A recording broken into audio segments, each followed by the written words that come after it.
Estás sintonizando, querido Infamous. Prepárate un café porque le daremos continuidad a la emisión anterior y finalizaremos esta serie de 3 episodios. Antes de comenzar, debo advertirte que este episodio contiene descripciones y análisis de violencia, profanación de tumbas y conducta sexual desviada. Si te afecta este tipo de material, te recomiendo escuchar otro episodio. Hoy nos internamos en uno de los capítulos más fríos y perturbadores de la historia criminal estadounidense.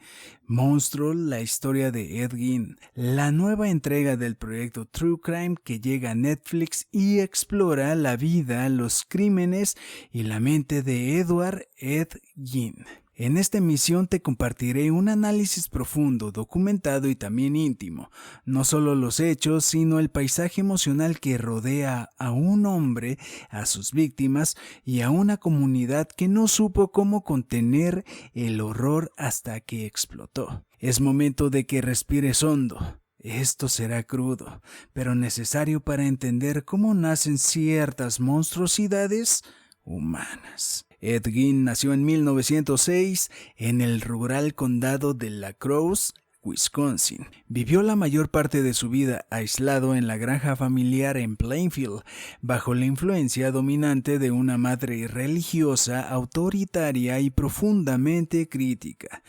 Tras la muerte de su madre, Gein permaneció en la casa solo y obsesionado por la figura materna. Estos datos biográficos son la columna vertebral para entender por qué su mundo interno derivó en conductas extremas y ritualizadas. En 1957, la policía, buscando a una mujer desaparecida, llegó a la granja de Gein. Lo que hallaron ahí se hizo legendario por su grotesca especificidad. Restos humanos desenterrados de tumbas cercanas, objetos fabricados con tejido humano y piezas de mobiliario compuestas por partes de cuerpos. Estos hallazgos superaron cualquier expectativa y dieron forma inmediata al pavor público. Esos objetos no eran solo macabros, eran la evidencia de un comportamiento ritual que exigía explicación. Históricamente se atribuyen a Gein 2 asesinatos confirmados, el de Bernice Worden y el de Mary Hugan, aunque confesó e insinuó otros actos, y hay sospechas sobre la misteriosa muerte de su hermano en un incendio doméstico tiempo atrás. El hecho central: sus asesinatos coexisten con una larga práctica de profanación de tumbas y necrofilia, lo que complica cualquier intento de encasillarlo como asesino serial típico. Tras su arresto, Gein fue sometido a evaluaciones psiquiátricas. Fue declarado legalmente incapaz de enfrentar juicio por razones de insanía y pasó la mayor parte de su vida institucionalizado en hospitales psiquiátricos hasta su muerte en 1884. Desde la psicología se ha analizado su caso a través de lentes múltiples: trauma infantil, psicosis, brotes de delirios con contenido religioso maternal y parafilias como la necrofilia. Importante, la necrofilia y otras conductas parafílicas son complejas y raramente se reducen a una sola causa. Están mediadas por historia personal, patología y contexto. Una de las hipótesis más repetidas y debatidas es el del vínculo edípico y la sustitución de la madre. Tras la ausencia de una figura materna en la forma en que Ed la concebía, habría intentado recrear, poseer y conservar esa figura a través del cuerpo de mujeres, vivas y muertas, y mediante objetos. La creación de máscaras y piezas de ropa con piel humana aparece como un intento distorsionado de reconstruir una presencia maternal que lo definiera y protegiera. Este dato es útil para comprender la simbología de sus actos más que para justificarlos. Cuando narramos a Ed Gein, enfrentamos una tensión ética. Por un lado está el impulso de entender al individuo como enfermo, un paciente con fallas neuropsicológicas. Por otro está el deber de no deshumanizar a las víctimas ni convertir al perpetrador en una celebridad del terror.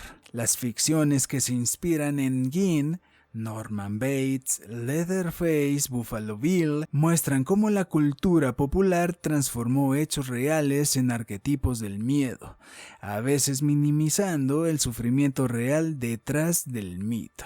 La serie Monstruo, la historia de Ed Gein, parte de la antología producida por Ryan Murphy, opta por un acercamiento que busca equilibrar la reconstrucción histórica con una mirada íntima al aislamiento y la enfermedad mental. El protagonista, interpretado por Charlie Hunnam, intenta humanizar sin apologizar, mostrar la vulnerabilidad y la monstruosidad en una sola cuerda dramática, mientras la dirección evita, en la medida de lo posible, la sensacionalización gore sin renunciar a la incomodidad que el material exige. Este enfoque ha sido explicado por los responsables como un intento de explorar la profundidad psicológica del caso más que lucrar con el shock. Los ecos de Gein en la cultura son enormes. Su historia alimentó personajes icónicos del horror moderno. Esto plantea una pregunta incómoda. ¿Por qué el público se siente atraído por estas historias? Parte de la respuesta está en el voyerismo, la curiosidad por lo tabú, y en la fascinación por la falla humana que nos recuerda que el monstruo puede surgir en entornos cotidianos. Entender esa atracción es también entender por qué debemos contar estas historias con cuidado, centrando a las víctimas y ofreciendo contexto clínico y social. A menudo las narrativas se centran en el perpetrador. Aquí quiero desviar la mirada. Bernice Worden, Mary Hogan y las familias de quienes recibieron el golpe social merecen memoria. Plainfield quedó marcada. Rechazo, estigmatización y años de turismo macabro han transformado el trauma en una suerte de industria.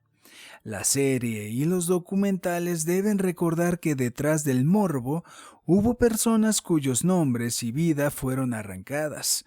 Reconocer esto es un acto de justicia narrativa. Ed Gein no es solo una atracción de true crime, es un síntoma. Nos habla de soledad, del fracaso de redes sociales y sanitarias, de la manera en que la rigidez ideológica familiar puede deformar la psique. También nos recuerda la delgada línea entre comprender y normalizar. La lección ética para creadores y oyentes es clara.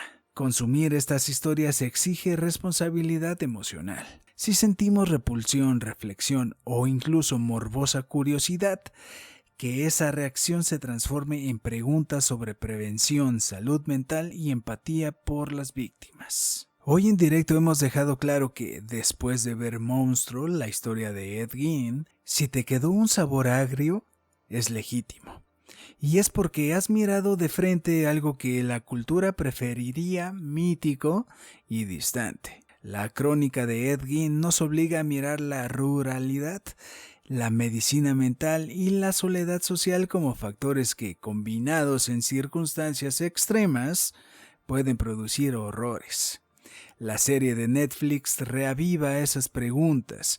Nuestra tarea, como oyentes, es mantener la memoria de las víctimas y usar la curiosidad para entender, no para celebrar. Antes de despedirme, me gustaría saber si consideras que esta producción realmente es un emblema del género de terror o, en su defecto, comenta cuál es tu personaje favorito de la serie. Puedes compartirlo en mis redes sociales o en los comentarios de este episodio. Y no olvides que puedes reproducir este podcast en tu plataforma digital favorita. Esta vez no hay frase final, pero te recomiendo un libro, Deviant, de Harold Schechter. Análisis profundo sobre Gein y la construcción cultural del monstruo. Espero que lo disfrutes. Soy Emanuel Barich. Hasta la próxima emisión de Querido Infamous.